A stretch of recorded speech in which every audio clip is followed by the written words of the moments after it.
대부분의 우리 성도들께서 이 요한계시록, 이 계시록에 대해서는 보이지 않는 거부감들을 좀 가지시는 것이 사실이다 생각이 됩니다.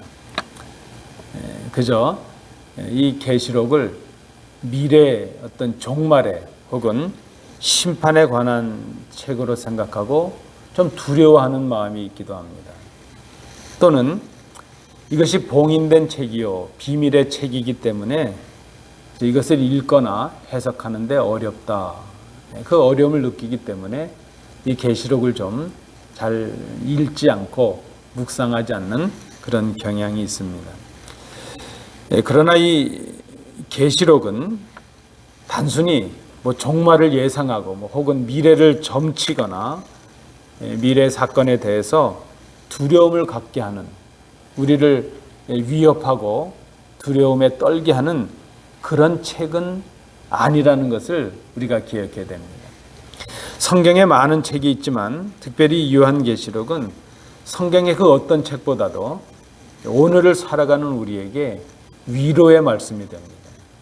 또 격려하고 소망을 주는 책이 바로 이 요한계시록이라는 것을 우리가 기억해야 됩니다. 이 요한계시록이 쓰여질 때를 보통 그 네로 이후에 있었던 황제 중에 도미시안이라는 황제가 있었습니다. 이 도미시안의 황제 때에 이 계시록이 기록되었을 것이라 그렇게 우리가 생각을 하고 있습니다. 여러분 아시는 대로 이 당시의 로마 네로 황제는 엄청난 박해를 이제 가했던 사람입니다. 그 박해가 그의 뒤를 이었던 이 도미시안이라는 황제에 와서는 아주 극에 달할 그럴 정도가 되었습니다. 그래서 예수님을 신앙하고 그리스도만을 경배하는 교회는 어쩔 수 없이 말할 수 없는 박해에 시달리게 되었습니다. 그러다 보니까 모진 박해를 견디다 못한 그 성도들 가운데는 다시 신앙을 포기하고 배교하는, 그저 이교도로 넘어가는 그런 성도들이 있기도 하였습니다. 교회가 위기를 당하고 어려움을 당했습니다. 자, 이런 상황에서 사도 요한은 이제 교회를 격려하고 또 성도들을 위로하고 또 용기를 주기 위해서, 그리고 이제 궁극적인 하나님께서 우리에게 예비하신 승리가 어떤 것이라 하는 것을 보여줌으로써 핍박과 이 박해 가운데서도 신앙을 지키고 또 교회를 지킬 수 있게 하기 위해서 이 계시록을 이제 기록한 것으로 보여집니다. 비록 박해가 있을지라도, 감당할 수 없는 핍박이 있다 할지라도 두려워하지 말라 하는 것입니다. 왜 그렇습니까? 최후의 승리가 우리에게 보장되었기 때문이라 하는 것입니다. 교회에 좀 어려운 문제들이 있지만 낙심하거나 절망하지 말라. 심지어 설령 우리가 핍박을 받다가 죽는다 할지라도 주 안에서 죽는 자는 복이 있다. 오히려 죽을 때까지 죽도록 충성하면 하나님께서 우리에게 생명의 면류관을 주실 것이라. 하나님께서 우리에게 이제 우리의 눈물을 씻겨 주실 것이고, 비록 지금 환난과 핍박 가운데 고통 가운데 있지만 결국 우리가 승리의 자리에 임하게 될 것이라. 바로 이 내용이 요한계시록의 내용입니다. 오늘 함께 읽으신 이 8장의 첫 부분은 계시록에 나타나는 그 주요한 환상 가운데 7번째로 마지막 환상의 내용을 담고 있습니다. 마치 그 폭풍이, 그 검은 구름이 지나간 뒤에 찬란한 햇빛이 내려지는 그런 것처럼 사단과 그를 추종했던 그 모든 세력들이 예수 그리스도로 인해서 멸망한 후에 이제 새 하늘과 새 땅이 아름답게 펼쳐지는 그 내용을 오늘 본문은 담고 있습니다. 이 환상의 내용은 지금까지 성경에서 그렇게 수많은 선지자들이 외쳤던 것이고 약속했던 것이고 성도들이 그렇게 바라고 기대했던 바로 하나님께서 우리에게 주시는 복의 내용이었습니다. 마지막 성도들이 누리게 되는 영광의 내용입니다. 하나님의 구원의 역사가 절정에 이르게 됩니다. 그리스도를 통해 우리에게 허락하셨던 구원의 역사가 완성이 되는 그런 모습입니다. 우리가 이제 믿는 성도들이 늘 그저 오매불망 소망하던 바라고 기대하던 그 모든 하나님의 약속이 마침내 성취되는 그 내용이 바로 오늘 본문의 환상의 내용입니다. 이 모든 것을 이루시고 또 이 모든 것을 완성하시는 분은 바로 하나님이십니다. 그것이 가능한 이유는 하나님께서 천지와 만물을 창조하신 창조주이시기 때문입니다. 능력의 주인이시기 때문입니다. 오늘 본문이 기록하는 것처럼 하나님은 처음이요 나중이시기 때문입니다. 그 의미가 무엇입니까? 그저 우리는 누구인가에 의해서 처음을 맡게 되죠. 그러나 하나님은 스스로 처음이시요 또 나중이신 분입니다. 능력의 주인이십니다. 만유의 주인이십니다. 오늘 본문은 그 하나님을 새롭게 하시는 하나님, 이렇게 우리에게 선언하고 있습니다. 오늘 본문을 통해서 우리가 생각해 봅니다. 하나님께서 새롭게 하신다는 그 의미가 무엇이며 그 내용이 무엇인가? 오늘 본문을 세 가지로 생각해 봅니다. 첫 번째입니다. 1절 말씀해 보니까 하나님은 하늘과 땅을 새롭게 하신다 그랬습니다. 오늘 본문이 말씀하고 있는 이 새롭게 하신다, 이 새롭게 한다 하는 이 말은 전에 있던 것을 조금 모양을 바꾸는 그런 변형을 말하는 것이 아닙니다. 전혀 질적으로 아주 새로운 것이 된 전혀 다른 새로움을 말하고 있습니다. 예수 그리스도께서 죽은 자 가운데서 다시 살아나셔서 우리에게 주신 바 된 생명, 그것은 전에 우리가 가졌던 생명이 아닙니다. 그저 육신에 시달리고 연약했던 그 생명이 아니라 하나님의 나라에서 누리게 되는 영원한 생명인 것이죠. 질적으로 다른 것입니다. 그래서 성경은 다시 태어난다 그렇게 말합니다. 중생한다, 거듭난다는 뜻을 갖습니다. 다시 태어나는 것이죠. 우리로 하여금 다시 태어나는 새로운 존재들이 되게 하신 하나님께서는 이제 우리가 새로운 존재가 되었기에 새로운 존재가 살아가야 될 삶의 자리를 만들어 주십니다. 전혀 다른 생명이 되었기에 전혀 다른 삶을 살아가게 됩니다. 새 생명을 입은 우리들이 새 존재들이 살아가야 될 그 새로운 땅, 새로운 하늘을 하나님께서 만드십니다. 그래서 새 하늘과 새 땅 그렇게 말합니다.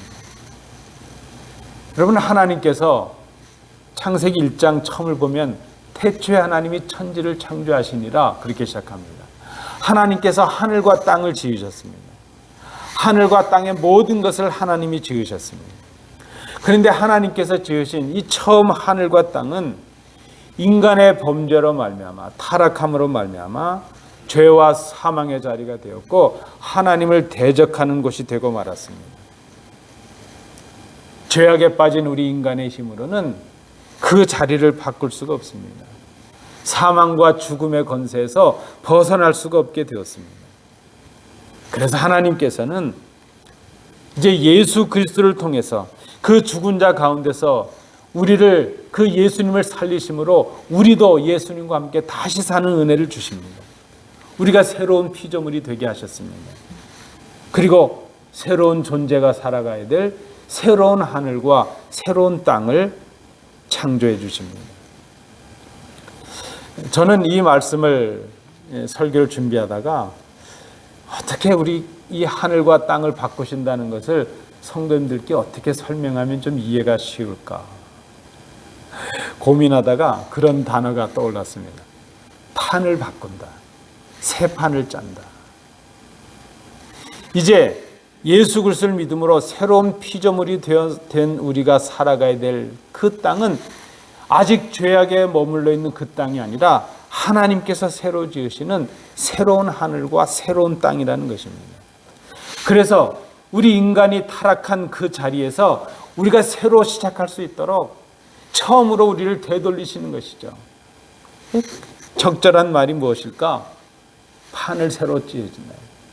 우리의 삶의 자리를, 우리가 처음 거해야 될 그 하늘과 땅을 새롭게 하신다 하는 것입니다. 오늘 본문 1절에 보니까 바다를 사라지게 하신다 그럽니다. 이 바다는 상징적인 의미가 있습니다. 계시록은 상징적인 의미를 많이 담고 있는데, 이 바다는 악의 근원지죠. 악을 대표하는 용이 살고 있는, 용이 거하는 곳입니다. 사단의 근거지를 말합니다. 하나님의 백성인 우리들을 고통스럽게 하고 미혹하고 거짓 영으로 사로잡던 바로 그것입니다. 하나님께서 이제 새 하늘과 새 땅을 새롭게 지으시면서 바다를 사라지게 하십니다.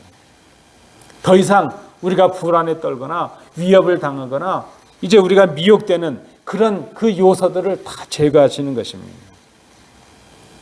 여러분, 이것이 우리가 마지막 그날 주님께서 오셔서 이 땅을 심판하시고 믿는 우리들이 누리게 될 그 영광의 첫 번째입니다. 하나님께서 하늘과 땅을 새롭게 하신다.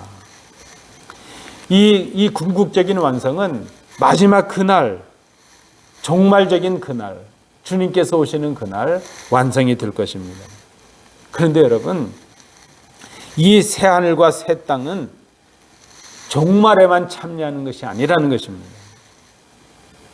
새로운 존재로 창조된 우리는 지금 이 현재 삶의 자리에서도 새로운 삶을 살아가게 되고 하나님의 피조물로, 새로운 피조물로 새로운 사명을 띠고 살아가게 됩니다. 그리고 그리스도의 생명으로 살아가는 지금도 이제 하나님의 자녀로서 새 하늘과 새 땅의 삶을 살아가게 된다는 것입니다. 좀 부족하지만, 아직 다 완성되진 않았지만 우리는 이제 장차 누릴 하나님의 나라의 그 하늘의 영광과 그 새로운 하늘과 땅, 그곳에서의 삶을 오늘 맛보며 살아가게 된다는 것입니다. 그것이 오늘 우리를 새롭게 하시는 하나님의 은혜라는 것입니다. 창조의 능력이 바로 여기에 있습니다. 하나님은 이제 우리의 삶의 자리를 바꾸시고 우리의 존재를 새롭게 하십니다. 예수 그리스도를 통해서 바로 하나님의 창조의 은총 안에서 우리가 새로워지는 것입니다. 여러분, 그래서 신앙이라는 것이 무엇인가? 우리를 바꾸시는 하나님 앞에 순종하는 것입니다.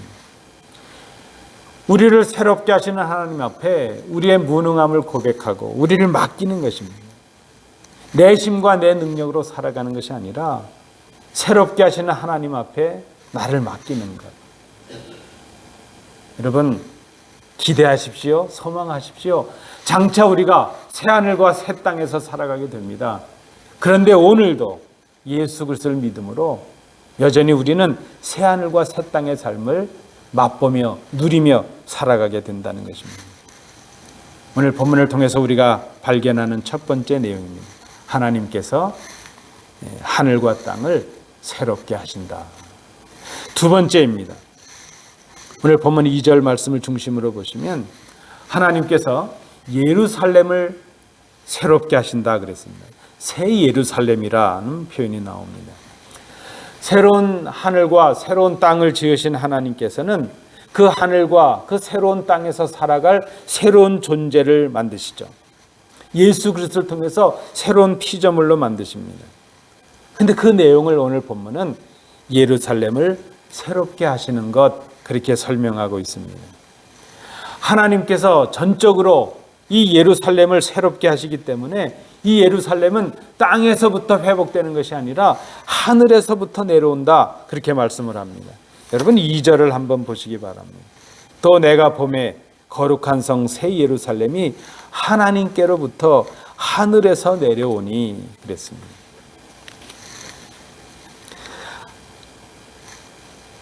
하나님께서 전적으로 하나님의 능력으로 새롭게 하시기에 이 땅에 우리 인간의 수고나 인간의 지혜가 아니라 하늘로부터, 하나님께로부터 새로움을 받게 된다는 것입니다. 이 새 예루살렘은 마치 얼마나 정결하고 아름다운지 신랑을 위해서 단장한 신부와도 같다, 그렇게 표현합니다.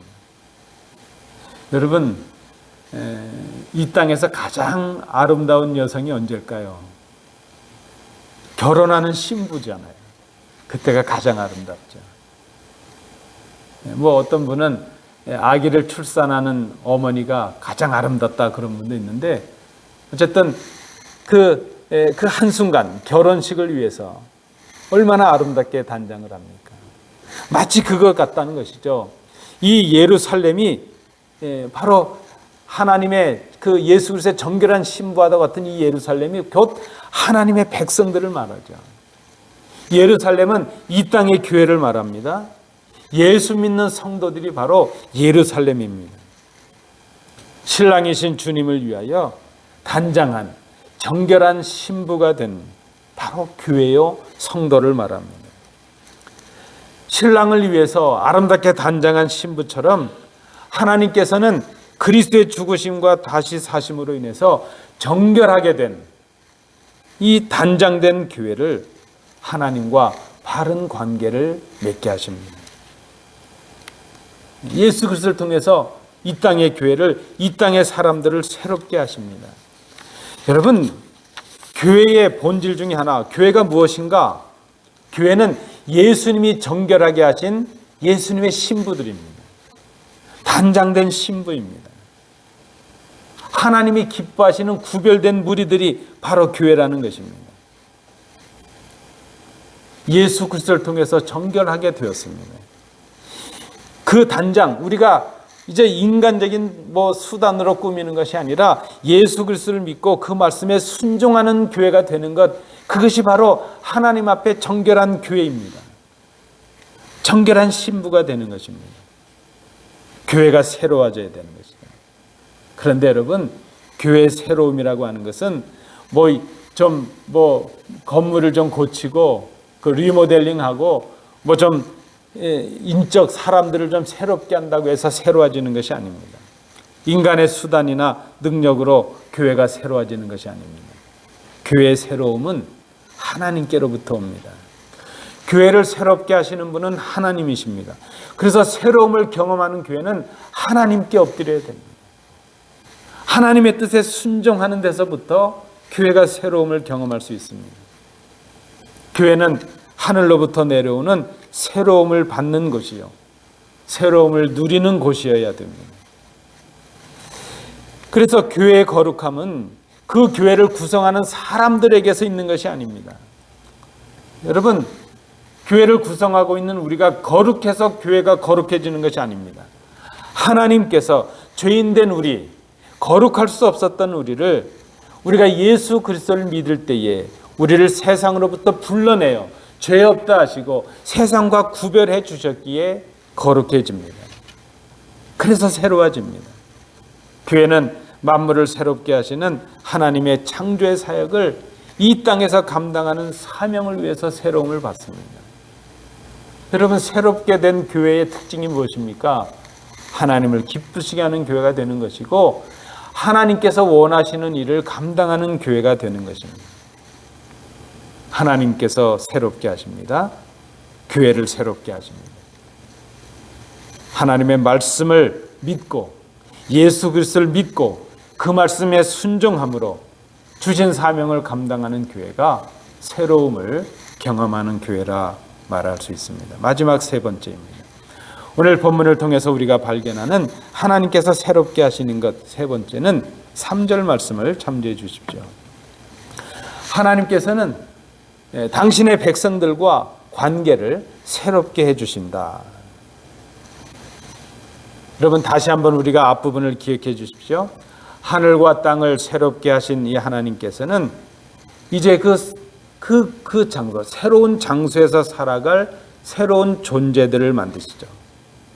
예수 그리스도를 통해서 새로운 피조물들을 만드십니다. 그리고 이제는 그들과 함께 하심으로 하나님이 친히 그들의 장막이 되어 주십니다. 하나님의 장막이라는 이 의미는 하나님께서 거하신다는 의미입니다. 하나님의 임재를 말합니다.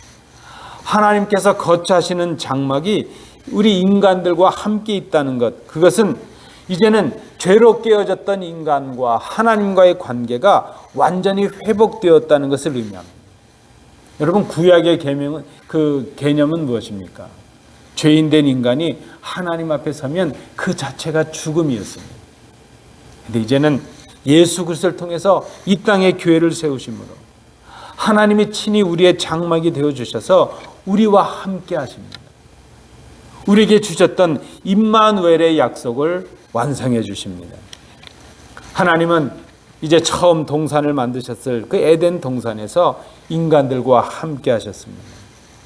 하나님은 광야를 지나는 이스라엘과 함께 해주셨습니다. 구름 기둥과 불 기둥으로 함께 하셨습니다. 그리고 이제 이스라엘이 예루살렘의 성전을 지었을 때 그 성전에서 이스라엘과 함께 해주셨습니다. 그리고 오늘 우리에게 말씀이신 그리스도를 통해서 우리와 함께 해주십니다. 그럼 우리가 어떻게 하나님과 함께 있음을 알게 됩니까? 하나님의 말씀이 우리 안에 거할 때 우리가 하나님과 함께 있는 것을 깨닫게 됩니다. 하나님께서 우리에게 주시는 가장 큰 은총이 무엇일까? 함께 하시는 은총입니다. 여러분, 그렇지 않습니까? 가장 큰 사랑이 무엇일까? 함께 하는 것입니다. 사랑하게 되면 함께 하는 것이죠. 슬픔도 함께하고 기쁨도 함께하고 함께 나누는 것이죠. 여러분 그러지 않으세요? 어디 가셔서 만난 거 드시면 누가 제일 먼저 생각나세요? 가족들이 생각나시잖아요. 아내가 생각나고 남편이 생각나고 아이들이 생각나고, 그렇죠? 사랑하기 때문에 함께 한다는 증거입니다. 하나님께서 우리에게 주신 가장 큰 은총이 무엇일까? 당신의 백성들과 함께 하시는 은총입니다. 하나님은 우리와 함께 하시기 위해서 하나밖에 없는 아들을 십자가에 죽이셨습니다. 십자가의 사건은 하나님께서 우리와 함께 하시겠다는 약속의 증거입니다. 그리고 오늘도 하나님께서는 성령님을 보내셔서 우리와 함께 해주십니다. 하나님의 은총을 온전히 드러내신 분이 그리스도시요, 하나님의 은총으로 우리를 인도해 주시는 분이 바로 성령님이십니다. 구원의 완성이 바로 하나님이 함께 하시는 것입니다. 여러분, 우리가 이 은혜를 마지막 그날에 누리게 될 것입니다. 주님께서 오셔서 이 땅을 심판하시고 난 후에 우리는 하나님의 그 영원한 나라에서 영원토록 왕노릇하면서 하나님과 함께 거하게 될 것입니다. 그런데 말씀드린 대로 이 완성은 궁극적인 종말, 그 심판의 날에 이루어지지만 하나님이 함께 하시는 은총은 현재 지금 우리가 누려야 될 또 하나의 은혜라 하는 것입니다. 마지막 그날에만 누리는 것이 아니라 오늘도 누리는 은혜라 하는 것입니다. 이 은총은 아브라함과 이스라엘에게 주신 하나님의 약속이 성취되는 바로 그 사건입니다. 하나님이 타락한 백성들을 향해서 진노하셨습니다. 너희는 나의 백성이 아니라 로암미, 나의 백성이 더 이상 아니다. 이제 나는 더 이상 너희의 하나님이 아니다. 그렇게 선언하시고 하나님께서 진노하셨습니다. 그런데 이제 하나님께서 그 진노를 거두시고 당신의 백성들을 용서하신다는 사랑의 표현입니다. 내가 너희와 함께하리라. 너희는 나의 백성이 되고 나는 너희의 하나님이 되리라. 하나님이 우리의 하나님이 되시고 우리가 하나님의 백성이 된다는 것은 온전한 용서를 받았다는 의미입니다. 이제 우리가 하나님과 함께 거하는 백성이 되었다는 것입니다. 주님도 말씀하십니다. 내가 세상 끝날까지 너희와 항상 함께 있으리라. 여러분, 우리가 예수 믿는 복 중에 가장 귀한 복이 무엇입니까? 하나님이 우리와 함께 하신다는 복입니다. 하나님이 우리와 함께 하시기에 우리가 이 땅에서 복의 주인공이 되고 왕 같은 제사장이 되고 하나님의 자녀로 살아가게 됩니다. 오늘도 하나님이 우리와 함께 하십니다. 그저 우리가 죽어서 천국에 가서만 누리는 은혜가 아니라 오늘도 하나님이 교회와 함께 하십니다.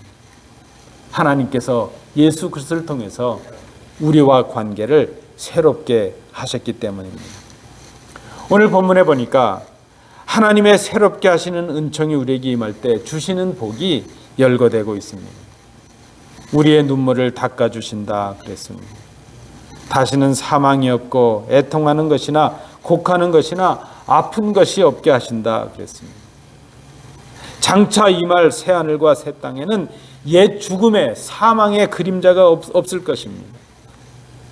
이제 그 자리에 가서는 마셔도 목마른 그런 물이 아니라 영원히 목마르지 아니하는 생명수를 우리에게 허락해 주십니다. 새 하늘과 새 땅을 우리의 차지가 되도록 우리에게 기업으로 주십니다. 우리가 하나님의 기업을 물을 상속자가 되게 하십니다. 주님의 정결한 신부가 되게 하시고 하나님의 자녀가 되게 하십니다. 오늘 7절 말씀을 한번 보십시오. 이기는 자는 이것들을 상속으로 받으리라 말씀합니다. 이기는 자는 이것들을 상속으로 받으리라.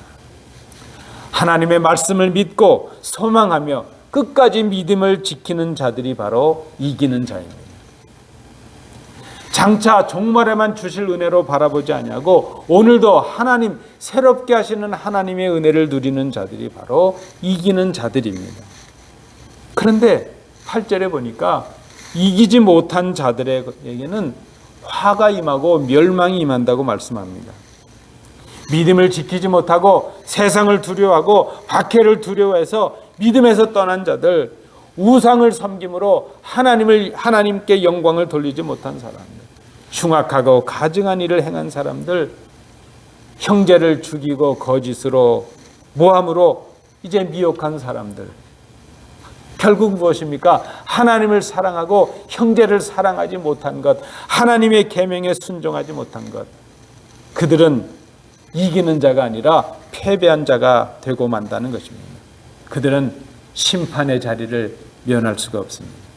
마지막 그 자리가 기대하고 기다렸던 이제 소망의 자리가 되고 기쁨의 자리가 되는 것이 아니라 두려움의 자리가 되고 말 것입니다. 그것이 오늘 우리의 삶의 결단에 달려 있다는 것입니다. 사랑하는 성도 여러분, 말씀을 맺습니다.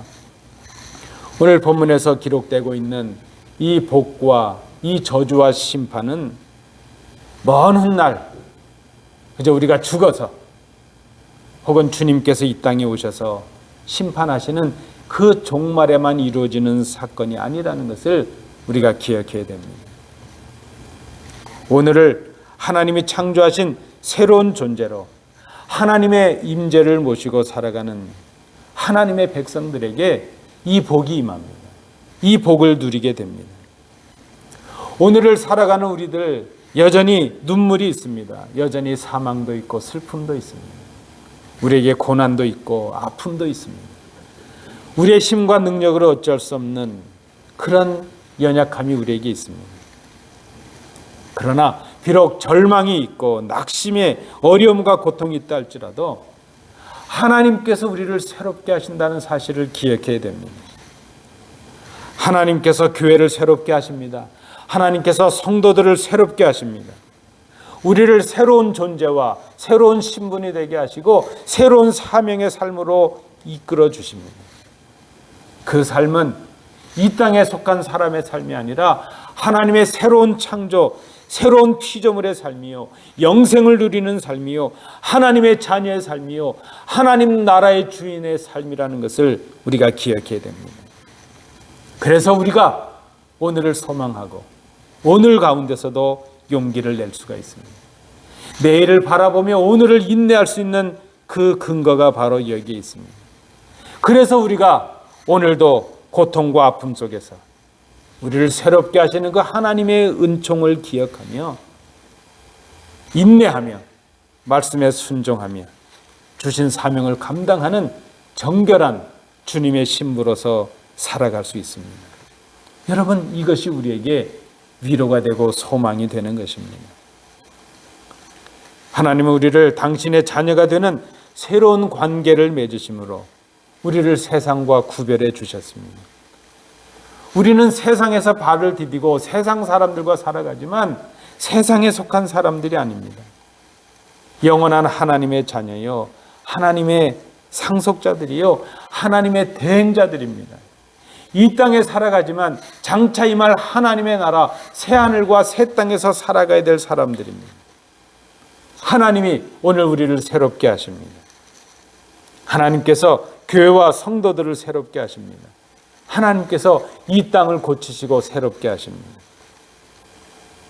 단순히 나중에 그때가 아니라 오늘 하나님이 우리를 새롭게 하시고 오늘 우리와 함께 하십니다.